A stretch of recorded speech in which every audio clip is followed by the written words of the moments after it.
പക്ഷേ ഇത് കോൺഗ്രസിൽ മറ്റൊരു കാര്യം കൂടിയുണ്ട്. നിയമസഭാ കക്ഷി യോഗം നടക്കുമ്പോൾ രമേശ് ചെന്നിത്തലയുടെ സാന്നിധ്യം ഉണ്ടാവുകയില്ല.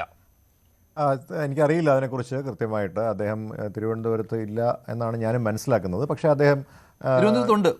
ഉണ്ട്, എനിക്കറിയില്ല. അദ്ദേഹം ഗുരുവായൂരിലേക്ക് പോയേക്കും നാളെ 1-ാം തീയതിയാണല്ലോ. പക്ഷേ നിലവിൽ അദ്ദേഹത്തിന്റെ പ്രസ്താവന നേരത്തെ വന്നാണ്. അദ്ദേഹം വളരെ കൃത്യമായി പറഞ്ഞിട്ടുണ്ട്, ഹൈക്കമാൻഡ് എടുക്കുന്ന ഏത് തീരുമാനമാണെങ്കിലും അദ്ദേഹം അത് അക്സെപ്റ്റ് ചെയ്യുന്നുള്ളത് നിങ്ങളെല്ലാവരും മാധ്യമങ്ങളിലൂടെ തന്നെ അദ്ദേഹം പറഞ്ഞിട്ടുള്ളൊരു പ്രധാനപ്പെട്ട കാര്യമാണ്.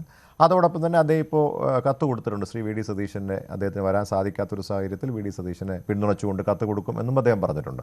അപ്പോൾ അതുകൊണ്ട് അതിനകത്തൊരു അസ്വാഭാവികതയൊന്നുമില്ല. അദ്ദേഹം തീർച്ചയായിട്ടും ഈ സർക്കാരിൻ്റെ ഭാഗമായി തന്നെ ഉണ്ടാകും. പരിഭവം അദ്ദേഹത്തിനുണ്ട്, അത് സ്വാഭാവികമാണ്. അത്തരം ഒരു പരിഭവം അദ്ദേഹത്തിനുണ്ടാവും. മുതിർന്ന നേതാവാണ്, മുഖ്യമന്ത്രിയാകണമെന്ന് അദ്ദേഹം ആഗ്രഹിച്ചിരുന്നു. ഇനി അദ്ദേഹത്തിന് അങ്ങനെ ഒരു സ്ഥാനത്തേക്ക് വരുന്നതിനുള്ള ഒരു സമയമില്ല എന്നുള്ളതും അദ്ദേഹം മുൻകൂട്ടി കണ്ടിട്ടുണ്ട്. അപ്പോൾ പക്ഷേ അങ്ങനെ ഒരു പദവിയിലേക്ക് അദ്ദേഹത്തിന് വരുവാൻ സാധിച്ചില്ല. അതുകൊണ്ട് സ്വാഭാവികമായിട്ടും പരിഭവം ഉണ്ടാവും. പക്ഷേ മന്ത്രിസഭയിൽ നിന്ന് അദ്ദേഹം മാറി നിൽക്കുമോ എന്നുള്ളത് ഇനി അറിയേണ്ടതുണ്ട്. അങ്ങനെ ഒരു കാര്യം അദ്ദേഹം ചെയ്യുമോ? അത് അദ്ദേഹം സാധാരണയായിട്ട് രമേശ് ചെന്നിത്തലയെ അറിയാവുന്നവർക്ക് അറിയാവുന്നതാണ്. അദ്ദേഹം പരിഭവം കാണിക്കും. പക്ഷേ പാർട്ടിയെ പ്രതിക്കൂട്ടിലാക്കുന്ന അല്ലെങ്കിൽ സമ്മർദ്ദത്തിലാക്കുന്ന കാര്യങ്ങൾ രമേശ് ചെന്നിത്തല ചെയ്യാറില്ല.